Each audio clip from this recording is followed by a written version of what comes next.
Bonjour, chers collègues CPA. Bonjour à tous. Quel plaisir de vous accueillir aujourd'hui à ce premier événement qu'on appelle nouvellement CPA en direct. Vous savez, comme tous vous autres, on a dû se réinventer à l'ordre, faire des nouveaux événements. Alors, et qui de mieux que l'invité d'aujourd'hui pour faire notre premier épisode? Alors, CPA en direct, c'est un nouveau concept. On commence avec notre star. Mais le but, c'est de vous présenter quelqu'un d'une entrevue d'une heure. Hein, on va jaser, Pierre-Yves et moi. Et c'est destiné à vous, jeunes CPA et candidats. Quand je dis jeunes CPA, c'est vous qui êtes nouvellement diplômé, qui êtes dans vos premières années de carrière. Puis le but, bien, c'est de vous motiver, vous donner des rêves, vous donner des aspirations et peut-être vous mettre des trajectoires qui sont inédites ou différentes. Hein? On a souvent l'impression que les comptables, on suit toute la même voie, qu'on passe par tout le même entonnoir. Bien, je pense que l'invité d'aujourd'hui va bien vous démontrer que des fois, des trajectoires, ça peut être très différent. Ça nous amène beaucoup de succès. On espère que vous trouverez ça inspirant, que vous allez pouvoir épuiser bien, des sources de réflexion et d'inspiration dans votre jeune carrière. On est 41 000 maintenant CPA au Québec. On a passé le 41 000 pendant la pandémie, alors j'en suis très fière. Et je peux vous dire, chers CPA qui êtes là aujourd'hui, un grand merci, non seulement pour être évidemment avec nous aujourd'hui, mais pour tout l'appui que vous avez apporté à nos entrepreneurs, nos familles, nos gouvernements, tous les conseils que vous avez donnés pendant la pandémie, là, c'était vraiment très, très, très apprécié. Et on avait des thèmes de campagne qui disaient « Naviguer le changement ». Là, vraiment, vous avez été à la proue de ça. Évidemment, des événements comme aujourd'hui, nos amis chez Digicast ici nous reçoivent, mais on a des partenaires qui...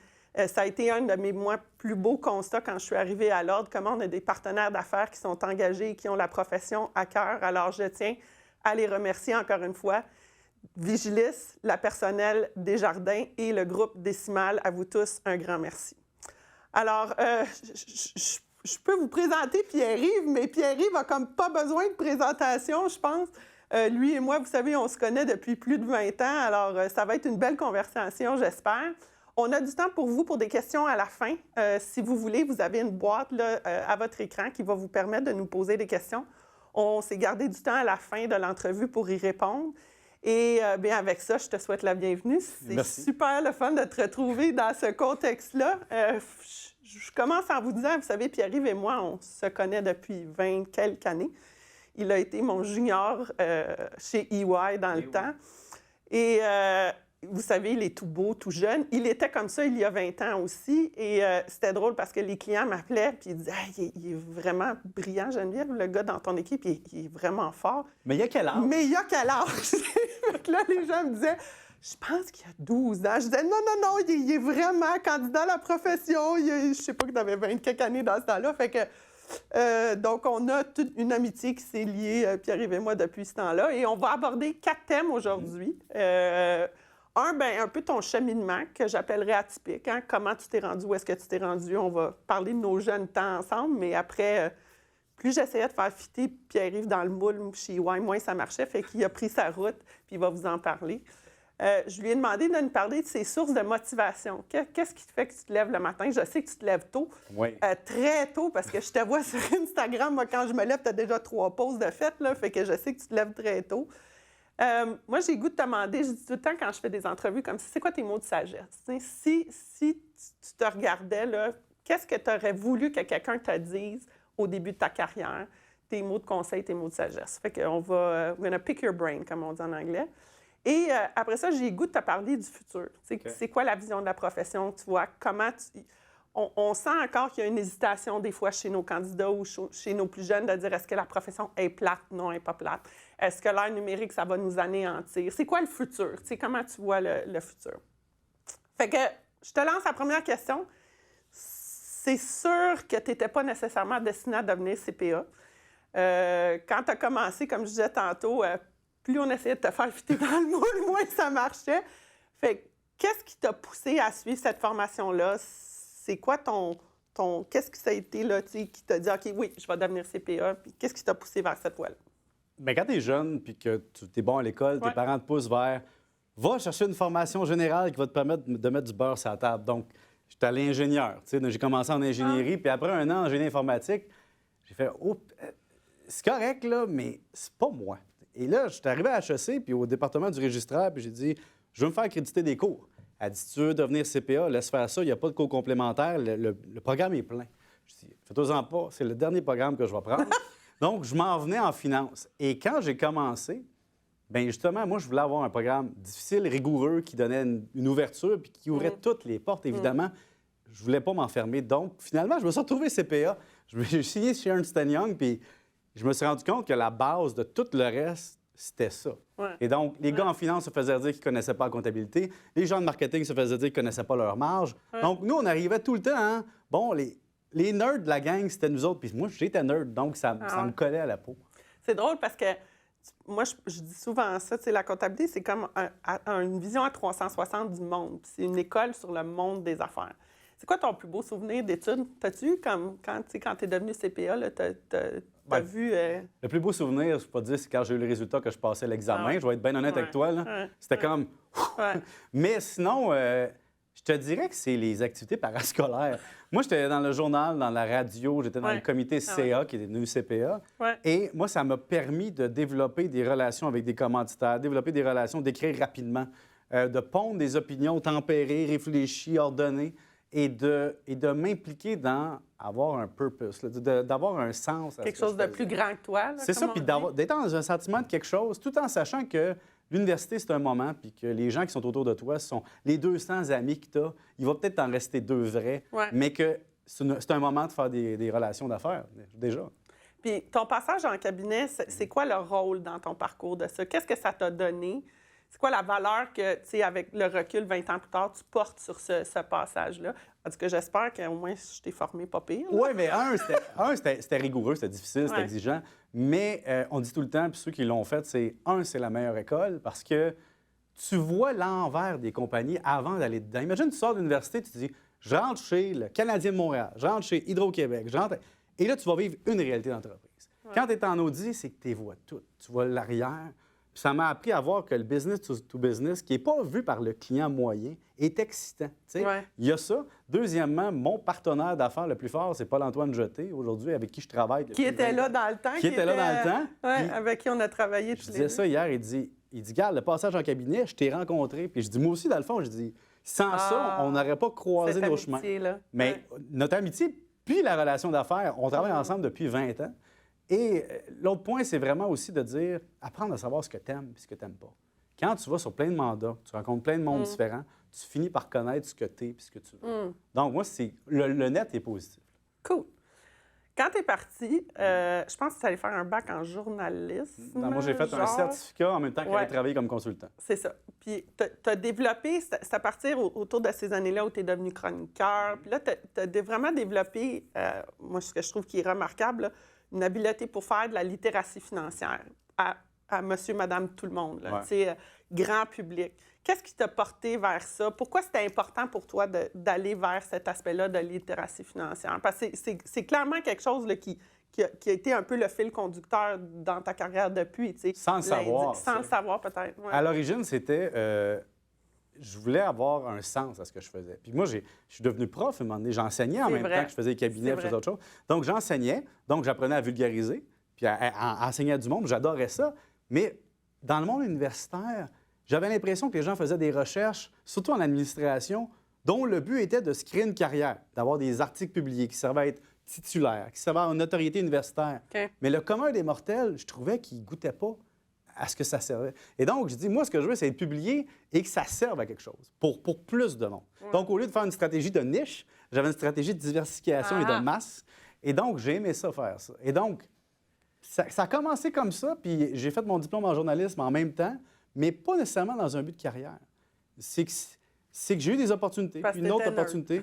Puis j'étais drôle, puis j'étais un comptable qui parlait, puis j'étais jeune, puis je parlais de sujets de fiscalité, ce qui était rare. Et donc, ça a amené à des entrevues, des opportunités. Puis à un moment donné, le téléphone a sonné, puis on dit « Veux-tu une job? » C'est ça. C'est l'histoire de ma vie, c'est d'accepter le chaos et des opportunités ensemble. Bien, ça, je pense que c'est important parce que moi, j'attribue une grande partie de ton succès, puis ça, c'est un point de vue purement personnel, au fait que tu as cassé le moule. Tu as beaucoup cassé le moule de ce que peut-être monsieur, madame, tout le monde imaginait était un comptable. Tu es très volubile, tu as une personnalité, les cheveux longs, blonds au vent.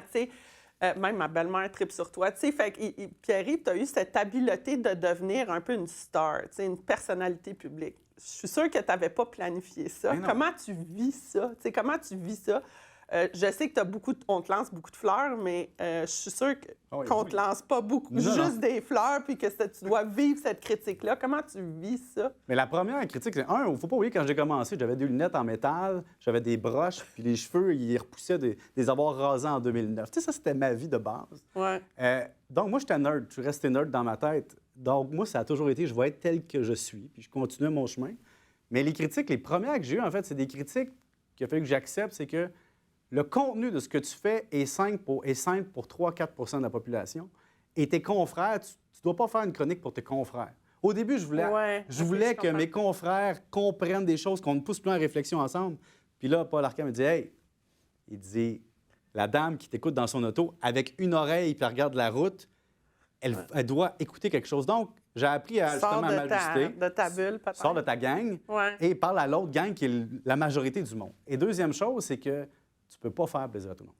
Tu n'y arriveras pas, puis la pandémie, c'est encore pire. C'est polarisé, donc il faut accepter de ne pas être aimé par des gens. Puis il y a des gens, là, qu'ils se font une idée de moi totale. Ils ne m'ont jamais rencontré, ils n'ont jamais rien lu. Ils ont décidé qu'ils étaient anticapitalistes. Puis nous autres, on vit dans un monde capitaliste. Donc, moi, en le vulgarisant, pour eux, je suis un chevalier du mal, tu comprends? Et donc, c'est un clash de valeurs profondes. Ça, je l'ai accepté. Mais en même temps, quand tu lis mes livres, puis les articles, puis les chroniques que je fais, c'est pour aider le commun des mortels à vivre dans ce monde-là et à optimiser sa vie et pouvoir avoir de la liberté dans ce monde-là. Donc, j'accepte ça. Mais c'est sûr que des fois, tu as plus de bons commentaires que de mauvais, mais les mauvais, des fois, sont violents. C'est violent. Puis maintenant, je leur dis que je les aime. Ça aide beaucoup. Je leur réponds. Tu réponds? Mais oui, moi, je réponds des fois. Bonjour, je sais que vous avez peut-être une vie ordinaire, mais j'espère que ça va bien. Puis ça calme, là. Ah. Est-ce que tu penses que ça a été ça un de tes plus gros obstacles? Avec le recul, encore une fois, qu'est-ce que tu penses qui a été le plus difficile à surmonter? C'est-tu cette critique-là d'être une personnalité publique ou tu as d'autres choses? Ah non, c'est la barbe que j'avais pas tant que ça. Je me suis rasé ce matin. Non, mais c'est niaiseux, mais avoir l'air jeune quand tu es plus jeune, c'est ton plus grand obstacle. Parce qu'avoir les tempes grises à 30 ans, ça te donne une notoriété. C'est niaiseux. Comme gars, là, les cheveux courts, les tempes grises. Oui, maintenant. Mais dans le temps, c'était dur. Mais pour vrai, l'autre affaire, c'est la pression. Tous les matins, je me lève à 4h30, puis à 7h15, il faut que j'aille livrer.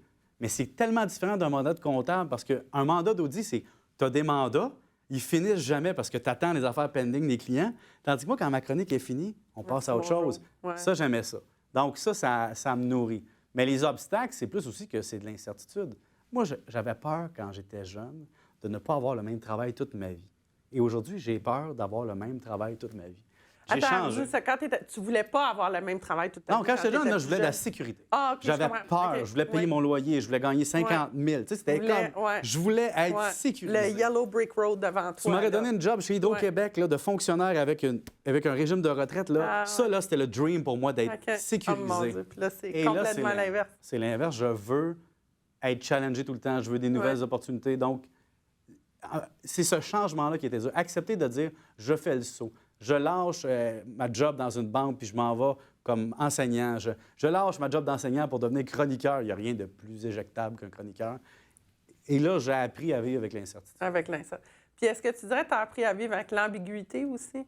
Souvent, c'est des notions où les CPA, on n'est pas reconnu comme vivre dans l'ambiguïté. Puis j'imagine que dans ton parcours, quand tu as pris des risques de t'en aller chroniqueur, c'était un peu ambigu dans quoi tu t'embarquais à ce moment-là. C'est le jugement des autres. Parce que moi, j'avais la comptabilité, l'enseignement, puis j'aime bien rire. Puis là, je mettais tout ça ensemble sans le savoir que c'était en train de créer ma carrière, sans même le savoir. Donc, j'enseignais pendant que j'étais CPA aux normes comptables dans une banque canadienne et je prenais des cours, des ateliers à l'École de l'humour le soir pour le plaisir. Mais tout ça, avec le diplôme en journalisme, font que c'est la formation parfaite pour faire ce que je fais. Mais le jugement que j'ai eu, tu sais, au bureau, les gens me taquinaient. T'es-tu un journaliste? Moi, je me souviens de certains qui m'en parlent encore. Ah, t'es comique. Tu sais, j'étais comme le champ gauche de la gang des fois, puis pourtant, j'avais toujours été dans le rang. Mais avec le temps, là, les gens ils m'ont rappelé ça, c'est drôle aussi. J'ai eu ma carrière de prof, tu sais, et quand je suis rentré dans les médias, toute la gang avec qui j'avais travaillé avant, là, ils voyaient un côté sympathique à me connaître. Puis là, « Hey, Pierre-Yves, comment ça va? » Et ça, je trouve ça comique. Tu sais, la vie, des fois, la carrière, c'est long. Ouais. Puis quand on dit de jamais brûler de pont, ben c'est un peu ça. C'est un peu ça. Le pont, Parce que tu sais jamais, tu sais jamais quand est-ce qu'il va revenir. Fait que tu te lèves à 4h30 le matin, c'est quoi qui te motive à part ton alarme puis ta tasse de café? C'est d'avoir un impact. Je te dirais, Ah ouais. il n'y a rien... Faire une différence. Ah, quelqu'un qui me dit, j'ai écouté ta chronique, j'ai appelé mon assureur. Je te donne un bon exemple. Un moment donné, il y a des règles pour le transport aérien en Europe.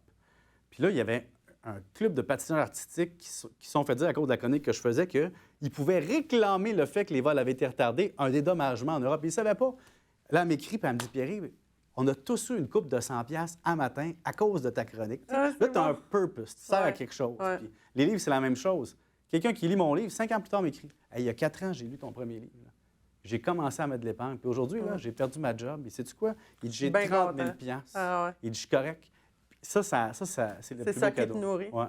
Puis si tu pouvais changer quelque chose dans ta vie ou dans ta profession, ça serait quoi? Ça, c'est Dans une ma question. vie, rien, parce que les erreurs, puis les parcours, puis les essais-erreurs Ouais. qu'on a faits Ça a font ce tout que je suis servi à aujourd'hui. quelque chose. Puis je crois tellement au chaos. Là. Il y a plein de choses dans ma vie qui sont...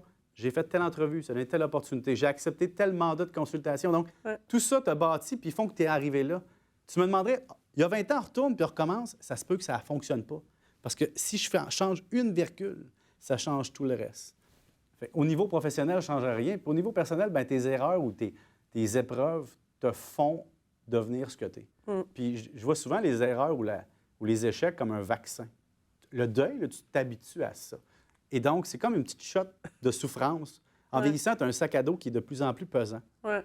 Puis, tu apprends à le porter. Si je te l'avais donné à 20 ans, tu n'aurais pas été capable de le porter. Donc, je ne changerais pas grand-chose. Dans la profession, la seule affaire qui est en train de changer, que j'aime, c'est dans les cabinets, c'est de dire la pénurie de main-d'œuvre redonne pouvoir beaucoup aux employés qui commencent. Puis ça, tant mieux. Tu sais, le modèle se redéfinit, puis on apprend à plus voir les modèles du passé comme les modèles du Ouais. futur.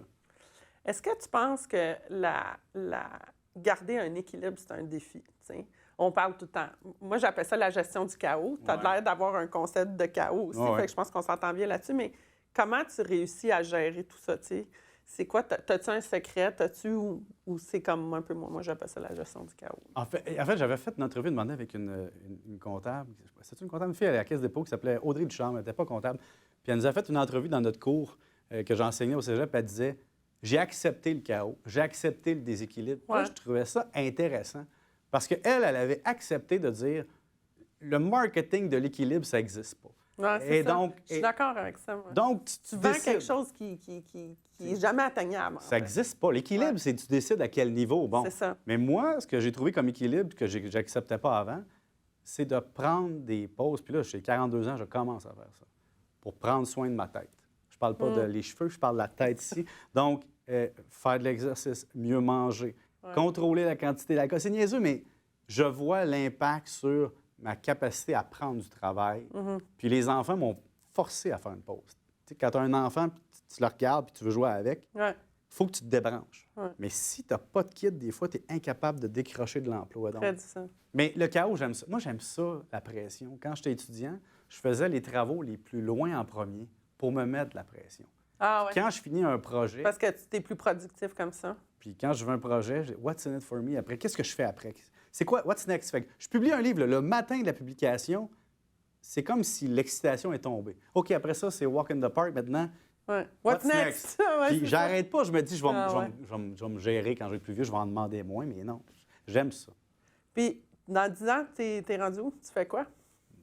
Dans mon domaine. T'écris-tu encore des livres? Parce que tu m'as fait une petite confession l'autre Ouais. fois. Tu m'as dit, je t'ai demandé une question, je sais pas dans quel contexte on se parlait, puis tu me disais, si j'avais pu choisir une carrière au début, j'aurais demandé à ce qu'on me paye pour écrire des livres. Ben, j'étais chez Ernst Regarde Young. où est-ce que t'es rendu maintenant. Oui, mais j'étais chez Ernst Young, puis il y avait une dame des RH qui nous faisait des ateliers. Puis là, elle faisait un petit atelier ludique, puis elle disait Ah, c'est si ça. vous n'étiez pas comptable, vous feriez quoi? ça. Bon, avocat, dentiste, peu importe, les gens nommaient des Des professions. professions. Puis moi, je dis moi, si on wet dream, là, je voudrais écrire des livres et être payé pour ça. Mais c'était un rêve d'enfant. Mais je ne pensais pas qu'un jour, je pourrais dire j'ai vendu assez de livres pour que ça soit matériel dans mon budget. Maintenant, j'avais une trilogie en tête, elle est écrite. Je n'écris pas des livres pour écrire des livres. C'était un plan que j'avais. Ah, ouais. Je suis arrivé à la fin. Voici les 3 sujets. Ça, c'est réglé. Ça va me prendre d'autres projets, peut-être d'autres sujets, mais ce plan-là était défini comme un plan quinquennal. J'ai fait en 5 ans, 5-6 ans, j'ai fait 3 livres. 3 livres. Ouais. Mais dans 10 ans, écoute, dans 10 ans, je vais avoir T'es où? 52 ans. Ouais. Tu fais quoi dans 10 ans? Dans 10 ans, j'espère prendre un petit peu plus ça mollo, d'être capable de dire plus non, d'être capable de faire des projets un peu plus créatifs même. Mais tu sais, si tu me disais, t'aimerais-tu ça animer un show de radio? Ben oui. T'aimerais-tu ça être plus dans les affaires publiques? Oui. Parce que je trouve que dans les affaires publiques, ça a manqué beaucoup. Oui, on a l'angle économique, le chroniqueur, tout ça. Mais que sur nos plateaux de télé, sur nos plateaux de réflexion, il y ait qu'on amène du monde plus de finances puis de comptabilité pour dire cette mesure politique-là, elle ne fonctionne pas. Absolument. Et donc, je trouve tout le temps, par exemple, les mesures du gouvernement fédéral, pense jamais. Là, on dit que l'arme comptable fiscale vient après dans des réflexions universitaires. Parce que monsieur Luc, je mélange le nom, là, à l'Université de Sherbrooke, la chaire de recherche. Monsieur Godbout fait beaucoup a posteriori. Lui, il analyse toutes les politiques. Puis, mais on dirait que je trouve qu'on n'écoute pas assez ce qu'il dit. Parce que ce qu'il fait, c'est froid, théorique, humain en même temps, mais c'est réel. Puis je trouve qu'on ne l'écoute pas assez parce qu'il analyse vraiment les conséquences de nos politiques. Puis c'est comme si nos politiciens manquaient de courage pour dire, bien, Luc et sa gang, en recherche, ils aident l'avancement de la société, mais on ne les écoute pas.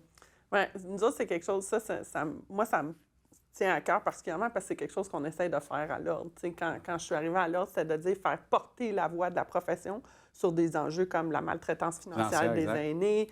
On refaisait le droit de la famille. On a dit, bien, si vous refaites un droit de la famille, refaites la fiscalité qui va avec ça. On essaie de faire porter parce que, à ton point, la profession, elle est partout.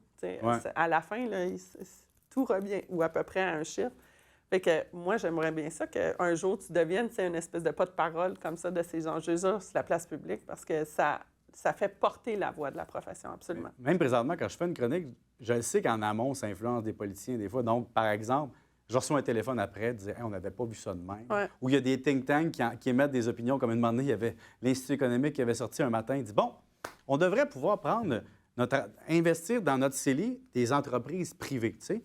Puis là, j'ai écrit à l'Institut économique le matin, puis je leur ai dit excusez-moi, mais si je peux mettre mon 100$ de PME dans mon CELI, ça veut dire que l'ensemble de mes revenus personnels que je vais tirer de mon CELI, ça ne sera pas imposable à vie. Donc, je suis un entrepreneur, je ne paierai jamais d'impôts.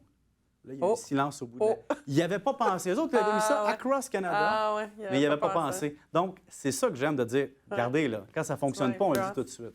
Bon. C'est quoi tes mots de sagesse, là? Là, tu es 20 ans plus tard, tu as eu un parcours comme ça, on le sait. C'est quoi les conseils que tu donnerais là, à nos jeunes candidats qui t'écoutent? Nos candidats, nos nouveaux CPA, ils sont tout au début de leur carrière, là, puis là, ils ont la vie devant eux. Là. C'est quoi tes mots de sagesse, là? Sans dire sagesse, parce que j'aspire à la sagesse. Non, t'as quelques cheveux gris, fait que sagesse, ça passe. J'aspire à la sagesse un jour, parce que je suis pas encore là, mais si vous êtes champ gauche un peu, il y a un moule standard que les gens suivent souvent, puis les gens vous disent, voici c'est quoi une carrière, voici ce que tu devrais vouloir. Il y a une petite voix intérieure qui dit autre chose, des fois, de dire, je vais prendre ça, puis je vais en faire ça. Puis même si les gens rient de vous, dites-vous que chaque fois que quelqu'un est surpris par votre cheminement ou est surpris par vos choix, c'est parce que c'est une remise en question de leur propre choix. Et ça, j'ai appris avec le temps de dire, OK, tu ris de moi, on se revoit dans 20 ans. Et comme de fait, c'est arrivé. Puis il n'y a rien qui me destinait à être où est-ce que je suis présentement. Moi, je faisais du journaliste par passion. J'étais en comptable par formation. Puis j'aimais faire de l'humour puis enseigner. Puis tout ça est devenu une job. Je n'ai jamais, dans les médias, je n'ai jamais têté une job. On me les a toujours offerts. Et ce que j'aime là-dedans, c'est de dire, si on m'offre des emplois, c'est parce que j'ai démontré ma valeur avant de la demander. Puis je pense qu'il y a beaucoup de gens qui la montrent, puis l'autre côté, ils ne la demandent pas. Je te donne un exemple. Tellement de gens que j'ai vus dans la vie vendre leur capacité qu'ils n'avaient pas encore et réussir à avoir des gros postes. Et d'autres personnes qui avaient les capacités puis manquaient de confiance. Puis ça ou peut-être plus d'humilité. D'humilité, oui, mais ça, je trouvais qu'il y a des gens qui n'avaient pas assez d'humilité, puis d'autres qui en avaient trop. Il faut que tu bâtisses ta carrière. La seule affaire, je dirais, c'est faut pas que vous pensiez que votre boss pense à votre carrière. Il essaye, là. Il contrôle ce qu'il peut. Mais dites ce que vous voulez dans la vie. Sinon, il n'y a personne qui va le faire pour vous. Quand je suis rentré dans une banque, j'ai dit à mon boss, j'accepte la job d'analyste senior, mais je vais avoir une demi-journée de libération par semaine pour enseigner 2 jours à HEC Montréal. Bien, si je ne l'avais pas demandé, il ne me l'aurait pas donné. Donc, ça me donnait mon bonus plus du fun. Tu vois tes propres intérêts, exact. Je pense, c'est ça que tu dis. Qu'est-ce que tu aurais fait différemment? Professionnellement? Hey, je ne sais pas, pour vrai. J'aurais pas commencé un doctorat. Tu as commencé un doctorat? Oui, ça n'a pas été nouveau, ça. Ah, tu Okay. J'ai commencé un doctorat. Oui, Ouais. avant de Ah ouais. virer dans les médias puis à l'enseignement à temps plein éventuellement à une période de ma vie. Ouais. J'avais commencé un doctorat pour devenir prof d'université. Et je me suis retrouvé dans un bureau un moment donné où il y avait une erreur sur la paye de quelqu'un d'autre qui gagnait moins que moi.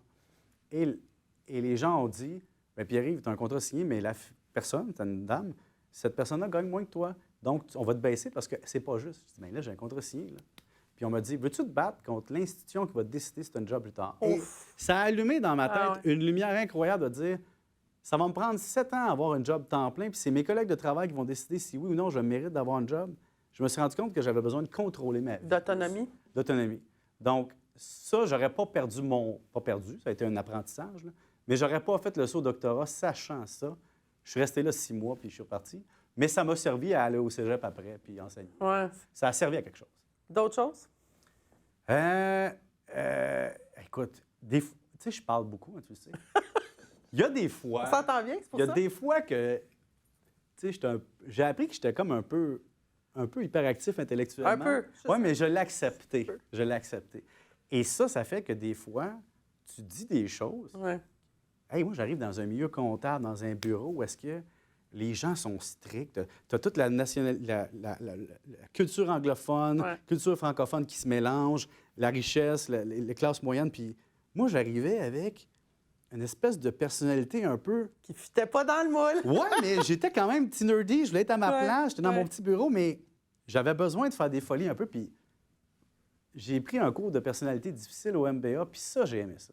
Ah ouais. Ça m'a aidé à comprendre, à accepter que c'est pas tout le monde qui est pareil. Donc, je suis peut-être un bizarre, mais on est tous des bizarres. Ouais, et ça, j'ai aimé ça. Mais je te dis, je ne changerais rien parce que je serais même pas devant toi si j'avais une virgule. Ouais. Tu sais, un jour, Paul Arcand m'a appelé, j'étais dans mon garage, j'étais en train de visser du gyps au plafond, j'étais habillé avec mon habit universitaire, j'étais tout plein de peinture, puis il m'a offert une job. Puis ça, à ce moment-là, il est névralgique. J'y ai pensé. Tu sais, je me suis vraiment dit... Tu as pensé dire non? J'ai dit, j'ai besoin de la fin de semaine, mais c'était majeur, là. Moi, je m'en allais pas. J'avais déjà un job, un régime de retraite, des revenus, un sideline. Là, je m'en vais dans les médias avec mon besoin d'avoir un job sécure dans ma tête. C'était tout un autre monde. Puis là, j'ai appelé mes amis Paul-Antoine et Cadel, 2 gens chez White. Puis là, ils m'ont dit, tu penses vraiment hésiter, là? Fait que je suis allé. Mais j'ai pas hésité dans le sens que je voulais y aller, mais... C'était risqué, tu sais. J'aurais pu perdre ma job au bout de 3 semaines, être mauvais puis bye-bye. Penses-tu que c'était un moment charnière, ça? Si tu regardes en arrière, là, c'était quoi tes moments charnières là, où tu as dit je saute en bas de l'avion puis je bâtis le parachute à moi en l'indice tombant, McSween, c'est quand j'ai accepté, quand j'ai développé un projet de télé avec Pixcom, c'était un moment charnière parce que ça m'a créé un sideline, un payant. 2, ça m'a fait monter ma notoriété. Mais tout ça vient de quoi? D'une entrevue un soir que j'ai acceptée. On m'invite à 2 hommes en or. Puis je dis, je vois dessus, la vie, il faut que tu te gères. Je dis, OK, là, je vais là. Qu'est-ce que ça va te donner de faire une entrevue télé de 4 minutes? Mais je prends le contrôle de l'entrevue un peu. Le lendemain, 3 producteurs m'appellent. Voudrais-tu faire de la télé? Mais en même temps, dans la même journée. Donc, j'ai compris que j'avais créé ce moment-là quelque chose. Les gens me voyaient à la télé qu'ils ne m'avaient jamais vu avant. Et l'autre affaire, c'est cette acceptation-là de job, parce que j'ai fait ça, puis il y a un dîner avec mon éditeur. Jean Paré, c'est mon éditeur présentement, puis il y a un gars qui m'appelle de HEC Montréal, dit avant de signer à quelque part, il faut que tu parles à Jean Paré. Puis là, moi, je dis Jean Paré. Jean Paré, un boomer qui veut me montrer comment on écrit un livre. Je me pointe là, non. C'est un gars qui s'en va vers la cinquantaine, cote, là, tu sais, le gars, il s'entraîne 3 fois par jour, mais c'est un spécialiste du livre, tout ça, puis on dîne ensemble avec son éditrice. On a ouvert le restaurant sur l'heure du midi, puis on a fermé le restaurant. Oh mon Dieu. Ça, c'était un 21 décembre. Ah, ouais. Je dis, là, j'ai jamais écrit une ligne de ce livre-là. Il dit, commence. Puis j'ai envoyé des chapitres, puis le reste... C'est comme ça. Incroyable. Écoutez, on approche presque la fin. Est-ce que si vous avez des questions, ça me ferait plaisir d'y répondre? Est-ce que toi, il y a d'autres thèmes que ça te tentait qu'on jase? Y a-t-il d'autres choses? Ta vision de la profession? Bien oui, c'est vrai, on a dit qu'on allait jaser de ça. C'est quoi ta vision de la profession? Puis après, messieurs, dames, je vous promets, on va revenir aux questions. Bien, il y a 4 domaines, moi, que je trouve qu'on est complémentaires. C'est-à-dire que oui, on est comptable, gestion d'information, mais il y a 3 autres domaines qui viennent avec ça. C'est-à-dire, tu as la comptabilité, mais après ça, les TI. Tu sais, quand le monde s'inquiète de l'impact ou de l'avenir de la profession, je dis, il ne peut pas y avoir de système comptable puis de système de gestion sans CPA qui, derrière, pense comment on le programme, comment on le gère. Ouais. Deuxièmement, on l'a vu pendant la pandémie, là, la sécurité informatique, ça va être extrêmement payant. J'ai un collègue que son fils sort de l'université en sécurité informatique. Les demandes. Imaginez un CPA qui connaît les systèmes informatiques puis qui aime la sécurité. Là, je ne parle pas de vol de données, mais je parle vraiment de sécurité au niveau de... Cybersécurité. Exact. Et finalement, il y a finance aussi parce que moi, la première fois que j'ai été impressionné, j'étais à Banque Laurentienne, puis on avait un consultant pour nous aider à développer des systèmes informatiques. Le gars, il était comptable et spécialiste de la finance puis d'informatique. Lui, là, il pouvait charger le prix qu'il voulait. On pouvait même pas... C'était même pas on fait une soumission. Le gars, il y avait tellement... Système informatique, comptabilité, finance, il comprenait nos instruments financiers, comprenait les règles comptables, puis il y avait le staff pour programmer ça. Ça m'a impressionné. Puis j'ai dit, OK, si aujourd'hui je suis en gestion, puis je suis comptable et TI, sécurité informatique, il y a une valeur, il y a toute une nouvelle valeur à développer, très, très forte. Parce que souvent, on se fait dire « Ah, les comptables, vous êtes plates. » Fait que là, on a essayé de vous dire « Non, on n'est pas plate avec notre campagne. » Je l'entends encore. Je l'entends encore, mais sais-tu quoi? Ça fait du bien à du monde de dire ça, mais quand ils en connaissent des comptables, oui, c'est ça. Ils sont contents d'apprendre qu'on n'est pas plate. Mais les gens disent est-ce que l'ère numérique, l'automatisation des tâches, l'automatisation de la tenue de livre, de faire de la fiscalité, tout ça, est-ce que ça va anéantir la profession? Moi, je suis une éternelle optimiste, puis je dis toujours non, ça ne va pas anéantir la profession. Ça ouvre, à mon avis, tout un pan d'exercice, puis tu y as fait référence tantôt un peu. Tout le monde est exposé à avoir anéanti une partie de son travail. Ouais. Mais moi, la partie automatisation, je l'adore. Je te donne un exemple. Moi, j'ai des compagnies. Oui, ça va enlever les tâches plates. Les tâches plates sont finies. Là. La tenue de livre se fait presque tout seul. Tu programmes, tu peux voir ton état financier tout de suite. Mais ce côté-là de tenue de livre est beaucoup plus à risque. Mais ça, c'est du clérical. Ouais. Mais après ça, comme je disais, la programmation. Deuxièmement, en audit, par exemple, d'aller sous-traiter en Inde ou par des systèmes informatiques des analyses de données. OK, mais c'est une chose qui part. De l'autre côté, par contre, tu vas faire une seule personne. Puis une seule personne peut en faire plus d'autres tâches. Et donc, entrer plus dans la gestion corporative, la gestion stratégique, l'analyse de quels produits on fait. Donc, c'est le fun de passer d'un poste opérationnel réglementaire à le côté réglementaire va être plus facile à faire, mais je vais avoir plus d'impact stratégique. Moi, j'adore me faire de ça. C'est ça que je voulais faire. Et donc, comme comptable... tu disais avoir un impact tantôt, c'est faire une différence. Quand tu es dans un comité de direction, puis tu es CPA, puis là, tu regardes les coûts puis les marges, puis tu sers à quelque chose, c'est pas juste « le rapport est produit pour le budget, puis tout ça, les analyses de marge, il y a autre chose. » Puis tu sais, les avocats aussi sont à risque. Tout le monde est à risque par l'intelligence artificielle dans des tâches qui existaient avant. Puis moi, mon exemple, c'est Pierre Foglia. Pierre Foglia était typographe. Tu sais, il plaçait des lettres dans une imprimerie, tu sais, de la presse. Puis là, à un moment donné, bien, il s'était automatisé, donc il s'est mis à écrire. Donc, tu es dans un domaine, le signal que ça te dit, c'est sois toujours en formation continue. Ne pense jamais que tu peux t'asseoir sur tes lauriers. Donc, moi, je fais toujours ça. J'apprends tout le temps plein d'affaires, je fais tout le temps de formation. J'aime ça, mais je suis curieux. Donc, être curieux, je pense que ça va régler le problème un peu. Mais moi, j'appelle ça de la culture de l'entre... faut quand même apprendre des nouvelles choses, mais des fois, il faut même désapprendre certaines Oublier choses. Que tu n'as plus besoin de faire. Oui, c'est ça. Ouais. Puis la culture d'apprentissage. Des fois, je pense que comme CPA, on a plus ou moins cette réflexion-là de dire, on a des bons jobs, on gagne bien notre vie, puis de dire, bien, j'ai pas besoin d'étendre mon champ d'expertise. Je pense que un de tes mots de sagesse, tu ne savais pas, mais c'est devenu un de tes mots de sagesse, c'est d'ouvrir tes horizons puis d'aller chercher d'autres peut-être champ d'expertise pour complémenter ton titre de CPA. Écoute, on est rendu à la période de questions. On en a déjà plusieurs. Puis il y en a qui disent, qui posent exactement cette question-là. Comment entrevois-tu la profession de l'avenir? C'est quoi les grandes transformations que tu vas venir? Je pense qu'on a parlé de l'ère numérique. En vois-tu d'autres? Qu'est-ce qui s'en vient vers nous? Là? Comment ça risque de nous impacter comme CPA? Moi, je trouve que la pandémie nous donne un bon exemple. Notre rôle de consultant a débarqué, notre rôle de psychologue, notre rôle de système informatique. Ah, ouais. Moi, les gens qui ont des PME, qui lancent une PME, ils ont besoin maintenant de savoir. Et là, eux autres, là, ils comprennent qu'il y a un système de paiement, un système de gestion des stocks intégrés, tu sais, les Lightspeed de ce monde et autres, puis le système comptable, tout ça doit se parler. Donc, le rôle de consulting là-dessus est très, très, très nécessaire, puis il va se maintenir. Changement de système. Je te donnais un exemple. Nous, on est éditeurs. J'ai des parts dans une maison d'édition. Puis là, on vient de mettre un système pour que les redevances qui étaient faites par des systèmes maison deviennent informatisés puis intégrés. Bien ça, c'est une job de CPA, puis ça me fait rire. Ils disent, on investit-tu là-dedans? Je dis, ben oui, on y va all the way. Donc, moi, c'est vraiment là que je nous vois la sécurité, puis Parce qu'on va dématérialiser nos espaces de données de compagnie pour les mettre chez Amazon, chez Apple, peu importe. Et ça demande une compréhension de qu'est-ce qui est sécuritaire ou pas. Oui, c'est ça. J'ai une super belle question de Alex Lacroix qui dit « Comment as-tu géré les moments les plus insécures et nébuleux de ta vie? C'était quoi ta boussole? C'est quoi qui t'a fait à la fin qui guidait tes décisions? On va peut-être le poser comme ça. » Tu sais, une moment donné, il faut que tu plonges. Hein. C'est une moment donné, tu te dis... Les gens qui réussissent à aboutir à quelque part, ils ont pris un jour un risque que d'autres ne voulaient pas prendre, puis ils ont eu un feeling intérieur que c'était la bonne décision. Chaque fois que j'ai changé d'emploi, j'ai un feeling que c'était la bonne décision. Et sais-tu quoi?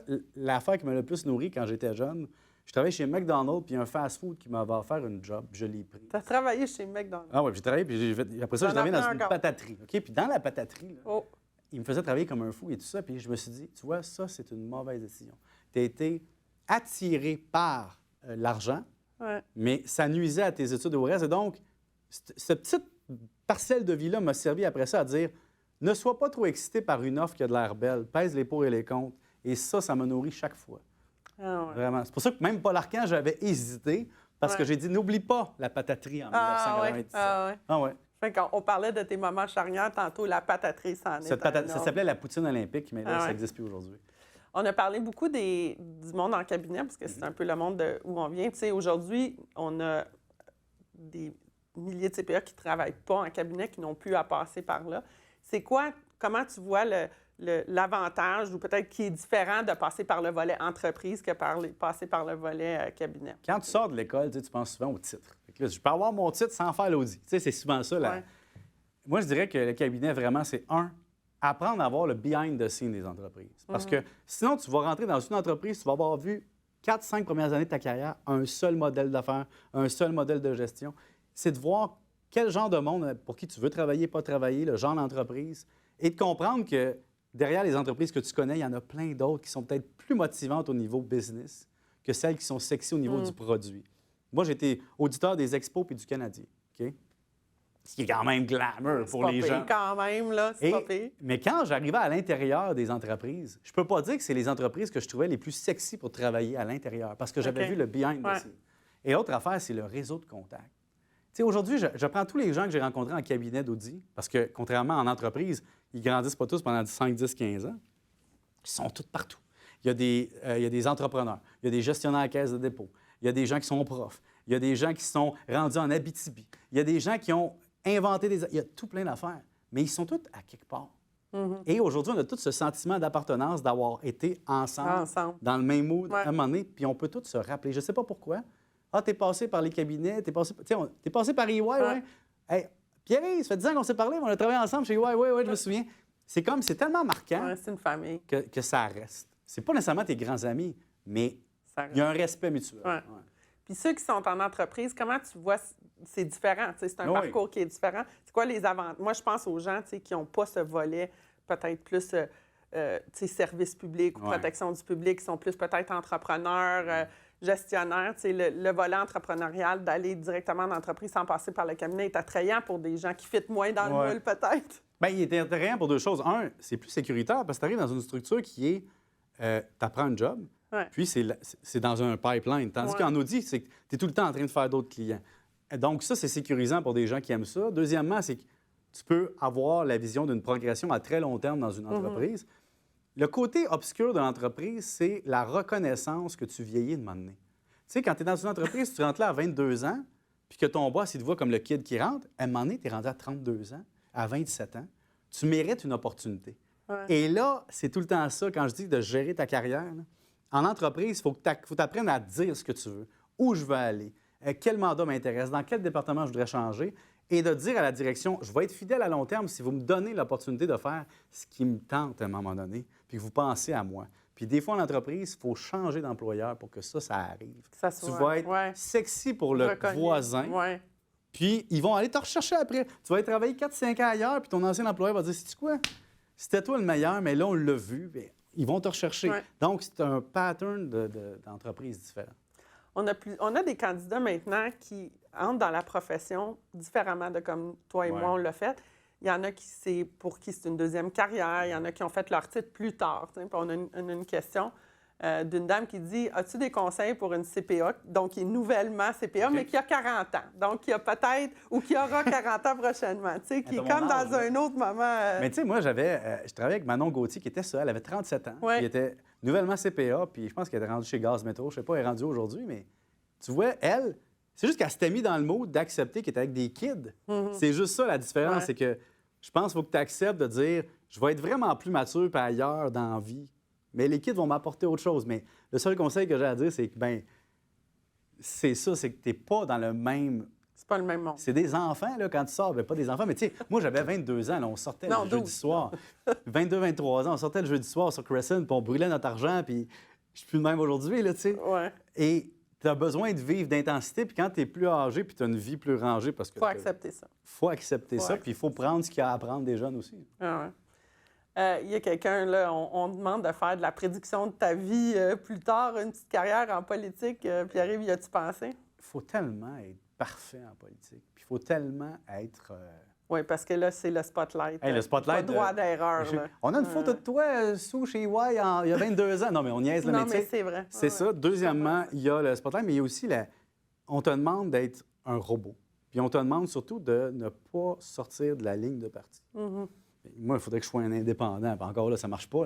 Tu n'es pas élu si tu es indépendant pratiquement. Donc, moi, j'ai fait le statement de dire probablement pas. Non, pour toutes ces raisons. Puis je trouve tellement... Tu veux garder ton autonomie d'esprit. Mais c'est violent aussi, la politique, maintenant. Ouais. Les députés... Quand j'étais jeune, là, Jacques Parizeau, Robert Bourassa, René Lévesque, Brian Mulroney, les gens avaient une admiration pour les politiciens.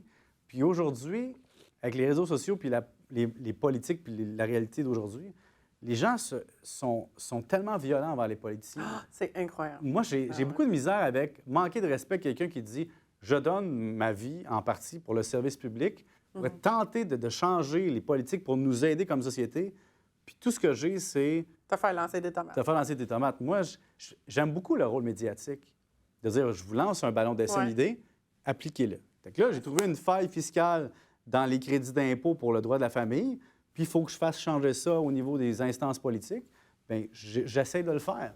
Je trouve que c'est plus le fun de faire pression sur ceux qui sont élus pour dire « Voici ce qu'on doit faire. » Et que tu as trouvé une façon de faire de la politique sans faire de la politique. Tu as trouvé une façon d'influencer la politique sans en faire. Puis l'autre affaire, c'est qu'un mandat politique, moi, je ne verrais pas de m'engager pour 4-5 ans puis dire au bout de 2 ans, ça ne me tente plus. Et là, je prône une certaine liberté à mon âge. Et ça veut dire que quand tu te fais élire, en plus, il faut que tu te demandes la permission de travailler. Tu sais. Et là, pendant 4-5 ans, il faut que tu te dédies à une ligne de parti. Ça, c'est ce qui me turn off vraiment. Ah ouais. Ouais. Qu'est-ce qui... une super belle question de Marjorie Mailloux qui dit « Qu'est-ce qui t'a inspiré à écrire ton nouveau livre sur la facture amoureuse? Ça a été quoi ta... tes premiers livres, c'était peut-être plus, je vais dire, lié à ton parcours ou... Tu sais, la facture, c'est arrivé un peu du champ gauche, là, ce thème-là. Là, le monde pense ça, mais c'était tout... Quand je me suis assis... Moi, je me suis assis avec l'éditeur. Quand j'ai sorti mon premier livre, la veille de la publication, il croyait tellement au succès du livre qu'il m'a fait signer tout de suite. Il m'a donné 10 000 up front pour que j'en fasse un deuxième. Ah ouais. Puis après ça, mais là, je ne dirais pas mes avances, mais j'ai eu 10 000. Il ne fallait pas que je dise ça, mais je l'ai dit. Et j'ai eu une autre avance pour en écrire un troisième, mais c'était écrit, les titres, tout. Ça fait longtemps que c'est dans le pipeline. C'est juste que j'ai attendu que le droit familial évolue, c'est pas arrivé. Ouais. J'ai attendu. On a essayé, mais... Non, j'ai essayé tout ça. Et donc, j'ai dit, il faut que je le sorte à un moment donné, puis ça va être là. Et j'avais besoin de mûrir là-dessus, puis j'avais vu beaucoup de... Je vois tellement de gens depuis que j'ai travaillé chez Goodyear à l'époque, en usine, puis je voyais la frustration, puis l'échec des gens qui avaient des déchirements amoureux, puis comment ça influençait leur vie financière, puis les règlements, puis les pensions alimentaires. Puis je voulais comprendre ça. Puis plus j'avance dans la vie, plus je rencontre des gens qui ont vécu des échecs ou des histoires. Puis je dis, il faut qu'on en parle pour que les gens comprennent l'impact d'être amoureux financièrement. Oui, c'est ça. Parce qu'en fait, c'est souvent la dernière chose qu'on se soucie. Ou... Bien, on veut pas, tu sais. Oui, c'est pas sexy, là. C'est pas sexy de dire à ton conjoint, ta conjointe, bon, quand on va se séparer, ça va fonctionner comment? Comment ça marche? Ça? Mais je trouvais que c'était un guide où il fallait qu'il arrête d'avoir de la symétrie d'information. Moi, je rencontrais des dames ou des hommes qui ne comprenaient pas, qui étaient en train de se faire arranger un peu. Je dis, ben je vais. Il y a une madame qui m'écrit ce matin, ma fille est tombée en amour avec un Américain, puis elle n'est pas propriétaire de la maison, elle n'a pas rien, elle a droit à rien. Lui, il possède tout. S'il se sépare, elle n'a rien. Ouais. Puis je dis, c'est ça, il ne faut pas que ça arrive. Ici, je trouve une super belle question de Mélodie Lalande-Bertrand qui dit « Penses-tu que les notions de base de finance, comptabilité devraient être plus enseignées à l'école, à nos jeunes de demain? » Moi, je suis fière de dire, ma fille est en secondaire 4, Laurence, elle est arrivée dernièrement, elle disait « Maman, il faut que je fasse un budget. » Je disais, c'est bon, ça! Fait que là, elle avait un montant par mois, puis là, elle devait répartir ça. Fait que je sais qu'il y en a, mais tu sais, est-ce que c'est rudimentaire? Est-ce qu'on devrait en avoir plus de ces notions-là? Moi, je pense que tout citoyen doit avoir une base dans la gestion financière parce que c'est comme les autres affaires. Mais ça commence où, ça? Bien, en secondaire 5, maintenant, il y a un cours obligatoire qui est un cours de finance. On parle de fiscalité, de REER, d'impôts. OK. Mais c'est la base, évidemment. Ouais. Et j'ai participé à un livre avec RPI là-dessus. Personne RPI, la compagnie de matériel scolaire. Puis on a sorti un livre qui s'appelle Profil avec d'autres auteurs. Puis ça commence. Là. Ça fait 4-5 ans que c'est là dans le pipeline de l'éducation. Mais je pense qu'il va y avoir un impact parce que ça éveille des consciences là-dessus. Puis moi, je pense aux femmes beaucoup là-dedans. Tu sais, dans ton livre, je pense qu'on t'a fait le commentaire que tu pensais beaucoup aux femmes. Tu sais, les femmes vont dans la profession. Les femmes sont des fois majoritaires maintenant dans diverses professions. Moi, je pense qu'il y a toute une notion d'autonomie financière, qu'il faut peut-être pour les filles, là, je pense pour que tout le monde. Là, les finances, comme maintenant, on est non-genré dans tout. Oui, c'est vrai. Puis, mais ce que je comprends, c'est qu'historiquement, il y a plus de femmes qui sont trouvées dans une position disons, névralgique, là, un peu exposées au risque. Mais ce que je voulais dire dans ce livre-là, c'est voici un outil. Lis-le. Et si tu penses que ton deal avec ton conjoint ou ta conjointe, il n'est pas bon, des deux bords. Ouais. Parce qu'il y a des gens qui m'ont écrit et m'ont dit j'ai lu ton livre, là. Puis sais-tu quoi, mon conjoint, là, je gagne plus que lui, parce que des fois, c'est des femmes. Et ça m'a fait réfléchir sur l'engagement du risque puis le partage du risque et des actifs. Il y a des gens qui, là, le livre est sorti il n'y a pas longtemps, là, qui ont lu le livre puis ont dit j'ai eu un virement dans mon compte. Parce qu'il y avait une asymétrie. Je trouve ça le fun que ça aide des gens à réfléchir à qu'est-ce qui est juste. Mais on ne voulait pas faire une ligne directrice, voici comment être en couple financièrement. On voulait donner un outil de réflexion puis que les gens prennent leurs bonnes décisions en fonction de ça. Il y a une autre question aussi que je trouve vraiment intéressante de Augusta Cléopatra qui dit « Quelle place devra jouer le développement de l'intelligence émotionnelle? » Tu sais, on parle tous des compétences autres que la pure finance, comptabilité. Puis c'est très, très contemporain, votre question, parce que, tu sais, la profession, nous, on est tous en train de refaire notre grille de compétences. Vous ne le savez pas, là, mais ça va être annoncé bientôt où, tu sais, on va refaire une grille où on va essayer d'équiper nos jeunes CPA. Avec des soft skills? Avec des soft skills, oui. Fait que ça sort comme là. On va mettre ça en œuvre tranquillement là, dans les prochaines années, mais... Tu sais, on a souvent l'impression qu'un comptable, il faut que ça soit juste bon en finance, il faut que tu sois bon dans les maths. Moi, j'étais nulle en maths, puis je suis CPA. Tu sais, il y a toute une panoplie là, d'accompagnement, de conseils qui fait appel à des compétences qui ne sont pas, je vais dire, ou qui ne sont pas perçues comme étant, tu sais, core à la profession. C'est quoi ton point de vue là-dessus? Bien, tu sais, c'est surtout au niveau des écarts générationnels. Par exemple, les boomers ont eu des emplois, puis les X, après, sont arrivés un peu fâchés de ne pas avoir des opportunités parce qu'il manquait de job. Et le work hard, play hard était là. C'est-à-dire, si t'es pas content, il y en aura un autre. Et les X ne veulent pas transférer ça aux gens d'après. Et là, on est arrivé dans un mur où c'est parce qu'on ne peut plus agir comme ça, parce que tu ne peux plus dire si t'es pas content, va-t'en. C'est si t'es pas content, qu'est-ce que je peux faire? Et aussi, il faut penser, il faut les garder. Donc, il faut commencer à se demander comment tu vas. Puis comprendre aussi que la société est complexe, elle est multiculturelle, elle est multigénérationnelle, elle a plein de problèmes. Puis qu'une personne, on doit commencer à écouter ce que la personne vit.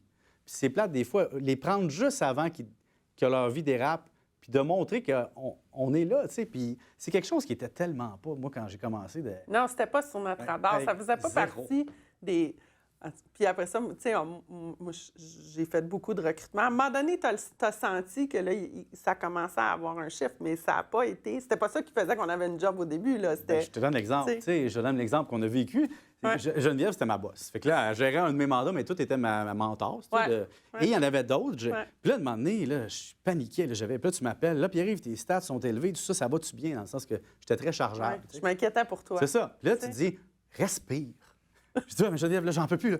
Respire. Puis, je pense que dans le bureau comptable, tu étais la première personne à me dire, respire, prends ton temps. Puis, à ce moment-là, ce que j'ai fait, un moment donné, j'avais 5-6 mandats de bouquin en même temps. Ça ne balançait pas. Puis, j'ai dit, OK, je vais mettre mon pied sur la table. J'ai écrit à tous les chefs d'équipe qui étaient sur mes mandats, puis ce qui s'en venait, je dis, je ne pourrais pas faire ça. Ça ne se fait pas humainement. Lequel des mandats on laisse aller? Mais je me suis rendu compte qu'à cette époque-là, je n'avais pas la confiance pour faire ça, mais je l'ai fait quand même parce que j'ai senti que j'avais le droit. J'avais le droit d'avoir des émotions, tu sais. Ouais. Et c'est peut-être ça aussi qu'il faut se dire, tu sais. Les émotions soft, puis tout ce qui est polyvalence, c'est revalorisé. Moi, on m'engage parce que je suis polyvalent. Il y a plein de monde qui me disent « Ah, je connais tes connaissances techniques. » Je suis parfait. Viens par la radio en direct dans le vide. Oui, c'est un autre... À 100 000 personnes. C'est un autre ballgame, là. Viens essayer ça. Ouais. C'est d'autres skills. Oui, c'est ça. Puis il faut accepter ce qu'on a aussi. Tu sais, moi, gérer du monde, je voulais peut-être moins faire ça parce que je savais que j'étais trop work hard, play hard. Je voyais ça s'en venir, puis je disais « Eh là, moi, je ne serais pas capable de gérer des gens qui ne sont pas game de travailler autant que moi ou qui veulent voir la vie différemment. Puis je vais être trop dur. » Puis je l'ai compris. Ouais. Donc, je me suis toujours mis dans des jobs d'expert ou de technicien ou de... Pas de technicien, Tu n'avais pas à gérer du monde. Bien, exemple, à la Banque Laurentienne, j'étais dans les normes, mais je n'étais pas dans la gestion de personnel comme les gens qui faisaient de la tenue de livre ou du contrôle. Il y a quelqu'un qui pose une question, des conseils pour les premières années. Tu sais, quand tu es un nouveau CPA, là, tu viens de recevoir ton titre, tu es super fier de ton titre, là. Qu'est-ce qu'il faut aller chercher? Qu'est-ce que l'école ne t'a pas montré? Tu sais, qu'est-ce qu'il faut aller chercher comme connaissances sur le terrain, habileté, tu sais, extra, là? Moi, je trouve que les universités font très bien ça, mais tu sais, tu le sais, on a passé en cabinet ensemble. Il y en a beaucoup que tu apprends sur le terrain. Là. C'est quoi les premières années, là? Tu vas chercher quoi comme compétence? Mais tu vois, moi, quand c'est bizarre, je suis retourné sur les bancs d'école. J'étais CPA. Puis j'ai dit, je vais aller faire mon MBA, puis je vais prendre tous les cours de soft skills, les cours de ressources humaines, d'analyse stratégique, de négociation. Et j'avais aussi pris tous les cours de finance. Je voulais développer des compétences plus pointues sur la finance. Puis tout ça m'a payé. Tout ça a servi. Puis l'autre, ben après ça, comment gérer tes connaissances, puis le reste, c'est plus savoir où tu vas aller. Tu vois, moi, j'ai commencé mon CFA. Parce que tout le monde commençait. Un doctorat, un CFA. Non, mais on en apprend aujourd'hui. Oui, mais quand j'étais chez des confessions, là. J'ai sorti 1000 $ US sur mon 39 000 à l'époque de revenus, puis j'étais allé mettre ça dans un cours de CFA. Puis tu sais quoi? J'ai fait le premier examen, puis j'ai dit, mais qu'est-ce que je fais ici? Je fais pas ça pour... Le but, c'est quoi avec ça? Ouais, donc, je me suis posé la question, où je veux aller? Puis je dis, je vais arrêter de faire des opérations que les autres font pour aller là. On ne va pas en même place. Et donc, moi, c'est ça, j'ai appris à m'écouter et à dire, qu'est-ce que je veux faire? Parce que je pense, moi, j'ai toujours valorisé, je pense, chez les gens avec qui je travaille. Oui, on a tout un background en finance, on a toute une bonne base comptable, mais à un moment donné, dans notre carrière, je ne sais pas si tu as le même point de vue que moi, c'est plus ça qui compte. Non. Tu sais, ça, c'est comme un acquis. Oui, tu sais comment faire balance. Tu as ton permis de conduire, tu sais comment balancer tes états financiers, tu sais comment que ça marche les finances d'entreprise. C'est plus ces talents-là qui fait que tu as des opportunités ou que tu suis un chemin qui est différent. C'est tout ton autre bagage de connaissances. Fait que tu ne sais même pas qu'il existe, tu l'apprends. Oui, c'est ça. Fait que peut-être le conseil à donner, je m'excuse, j'ai perdu le nom de la personne là, qui était là, qui a posé, c'était « Allez vous alimenter d'autres choses. » d'autres choses. Mais quand je te dis, moi, j'ai fait des cours de djembé. J'ai fait mon cours de barman. J'ai fait des cours à l'école d'humour. On devrait avoir un cocktail. Non, mais je voulais vivre autre chose. Je voulais Je voulais m'imprégner d'autres choses pour dire, oui, j'ai ma job sécure maintenant, mais je veux voir d'autres choses. Puis ça a nourri ma réflexion. Puis le gros problème de beaucoup de CPA que je connais, c'est ça leur a pris beaucoup d'années à savoir ce qu'ils voulaient vraiment, puis ce qu'ils ne voulaient pas. Et donc, de vivre beaucoup d'expériences, de vivre autre chose pendant que tu n'as pas d'enfants puis pas de maison à payer, c'est peut-être justement un moment pour essayer des affaires parce que les conséquences sont moindres. Donc, moi, c'est ça que j'ai vu souvent. Des gens qui me disent, je les rencontre puis ils disent, ouais, mais je ne sais pas ce que je veux faire avec ça. Mais je dis, c'est là-dessus, il faut que tu travailles. Ouais, c'est écoute-toi. C'est quoi le succès? Tu définis ça comment? Bien, même ce que tu veux dans la vie, parce que c'est facile de passer d'un trimestre à l'autre puis de dire, je vais finir le trimestre puis je réfléchirai plus tard. Puis là, les années passent. Q1, Q2, Q3, Q4, hop, un autre Q1, Q2. Puis là, il y a 5 ans qui ont passé. Oui, tu as appris des choses, mais ce que tu voulais faire, qu'est-ce que tu as fait pour faire ça? Puis moi, je m'étais fait une petite feuille. Puis j'avais fait personnel. J'avais fait une feuille, là. Quelle formation je veux suivre? Qu'est-ce que je veux faire au niveau de l'entraînement? Où je veux investir? Combien d'enfants tu veux? J'avais fait une feuille. Puis dans le milieu, j'avais fait un flowchart, là, genre? C'était un carré. C'est un carré à 6 cases. Puis dans le milieu, tu as écrit les valeurs que je vais avoir là-dedans. Ouais. Puis moi, c'était polyvalence, liberté et enrichissement. Tu sais, je voulais comme m'enrichir dans ça. Ah, ouais. Puis je prends le plan, là. Si je pouvais l'imprimer aujourd'hui, là, je me souviens plus, il est où, là? Tout ça est coché. Tout est coché. Faudrait Je voulais écrire un livre. Faut que tu le retrouves, là, puis tu mets ça dans ton cadre ça quelque part. Là. En fait, je voulais investir dans une entreprise privée, je l'ai fait cette année. Donc, ça ne veut pas dire que tu vas le faire dans les 5 premières années de ta vie, mais tu finis par le faire. Écoute, on finit sur une super belle note. Merci, Pierre-Yves, de ton temps, de ton éloquence, de ta volubilité. C'est toujours plaisir d'échanger avec toi. Merci à vous tous, en espérant que ça vous a plu, que ça vous a inspiré. Moi, j'ai toujours autant de plaisir à passer du temps avec toi. Je suis sûre que c'est la même chose pour les gens qui nous ont écoutés.